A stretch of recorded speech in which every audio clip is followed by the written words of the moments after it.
안녕하세요. 진일교 목사입니다. 2023년 8월 21일 월요일 새벽 묵상을 시작하도록 하겠습니다. 우리가 오늘 함께 보실 말씀은 예레미야서 23장 9절에서부터 22절까지고요. 오늘 제목은 소돔과 고모라보다 더한 나라입니다. 오늘 말씀의 주제는 하나님의 말씀을 원음 그대로 들을 수 없을 때 그것은 언제나 소돔과 고모라가 된다 이고요. 오늘 말씀을 통해서 죄악을 생산하고 또한 공동체를 파멸시키는 시작은 무엇인지 살펴보도록 하겠습니다. 오늘 우리가 보신 본문 말씀 예레미야 23장은 거짓 예언자들과의 논쟁이 나오는데요. 고대로부터 정치와 종교는 국가의 중요한 중심축이었고요. 그것은 남유다도 다르지 않았습니다. 요시야라고 하는 왕의 죽음으로 남유다의 정치적 중심이 상실이 된 그런 상황에서 예언자는 종교 지도자들의 잘못된 행위를 비판하는 것이 오늘 본문의 핵심적인 내용입니다. 본문을 좀 더 깊이 들여다보도록 하겠습니다. 예레미야 선지자는 심판에 관한 하나님의 말씀을 받고는 마음이 무너졌습니다. 뼈마디가 떨리고 술에 취한 듯 거의 인사불성이 되었죠. 무엇 때문에 온 심판인가?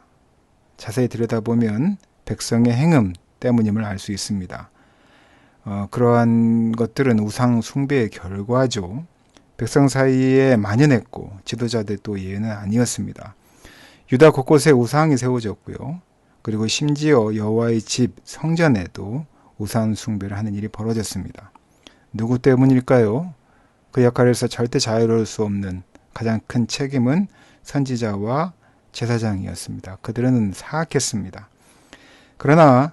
그러니 하나님의 말씀을 들을 때가 없었겠지요.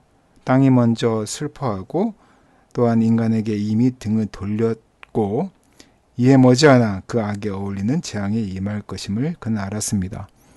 이 시대의 지도자의 귀에 하나님께서는 어떤 말씀을 들려주실까요? 이 시대의 음란의 책임이 누구에게 있다고 하시겠습니까? 북이스라엘 즉 사마리아는 유다 즉 예루살렘과 동일하게 제대로 된 선지자를 찾아볼 수 없었습니다. 그들이 앞장서서 계명을 어겼기 때문이고요. 그리고 결국 불로 심판을 받았던 소돔과 고모라와 다름이 없는 악한 사회를 만들어냈습니다. 우상 숭배는 날로 번창했고요. 부당한 권력자는 더 담대하게 확신을 갖고 악한 짓을 할 수 있었습니다. 선지자가 악의 원천이 되어 하나님의 말씀을 가로막는 일을 했고요. 또 그 결과 종교는 물론이고 사회 전체가 하나님의 통제를 벗어나 공평과 정의를 상실한 그런 불의한 세상이 되어버렸습니다. 하나님께서 보내실 쑥과 독의 심판만이 이제 하나님의 땅에서 해악을 제거하는 방법이 될 것입니다. 하나님은 이스라엘과 유다의 선지자들은 하나님 자신이 보내지 않았고 그들이 전한 메시지도 하늘 회의에서 나간 것이 아니다. 하나님의 말씀이 아니다 라고 단정하십니다. 그렇다면 그들은 어떤 존재인가요? 거짓 선지자입니다. 그들은 그들의 말을 듣지 않고 그들의 요구를 거절하는 것, 거짓 선지자의 요구를 거절하는 그것이 하나님께 순종한다라고 하는 그런 모순이 생기는 상황이었습니다. 아무리 듣기 좋고 또 듣고 싶은 말이어도 하나님께서 온 것이 아니다. 그러면 우리를 살릴 수 없습니다. 지금은 샬롬의 말이 아니라 사실은 심판의 말을 들을 때였습니다. 칭찬이 아니라 경고를 들어야 되는 것이죠.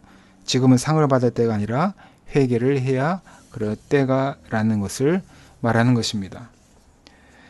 사랑하는 제일교회 성도 여러분, 오늘 본문을 보면 지도자들이 얼마나 많은 행악을 했는지 보게 됩니다. 그들은 하나님으로부터 온 자도 아니고 하나님의 말씀을 전하지도 않았으며 하나님이 아닌 세상의 것들을 우상으로 섬기며 교회 안에 또한 교회 밖에 많은 것을 세워두었습니다. 한국교회가 그래서 지금 멸망하고 있지는 않은지 또 하나님의 심판의 말씀을 제대로 듣고 있지 않은지 우리는 들여다봐야 되겠습니다. 모든 목회자의 말, 모든 종교 지도자의 말, 모든 영적 지도자의 말들이 다 하나님의 말이 아닙니다. 하나님께서 하신 말씀에 근거하지 않고 자신들의 우상과 자신들의 욕심을 드러내는 것이라고 한다면 그들은 거짓 선지자요, 그들의 말은 하나님의 말씀이 아님을 당연히 알 수 있습니다.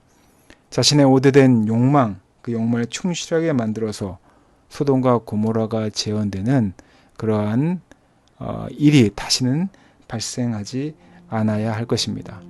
우리 사랑하는 제일교회 성도들도 하나님의 말씀이 무엇인지 깊이 고민하고 그 말씀이 강단에서 정확히 잘 전달되어지는지 깊이 상고하고, 그리고 그것이 옳다고 한다면 우상을 제어버리고 하나님의 말씀에 따라 살아가는 아름다운 성도 되시기를 예수님의 이름으로 축원하고 부탁드립니다. 함께 기도하겠습니다. 소돔과 고모라가 다시 재현되지 않기를 바랍니다. 불로 심판을 받을 수밖에 없었던 그들의 행음, 욕망이 결국 소돔과 고모라를 멸망한 것처럼, 그리고 예레미야 선지자가 있었던 이스라엘과 유다가 그러했던 것처럼 이 시대를 살아가는 우리가 세상의 욕망을 따라 살아가지 않으므로 소돔과 고모라와 같은 심판을 당하지 않도록 하나님의 경고의 소리를 귀 기울여 듣는 우리 사랑하는 제일교회 성도에게 주님 함께하여 주시옵소서. 이 모든 말씀 거룩하신 예수님 이름으로 기도드렸습니다. 아멘.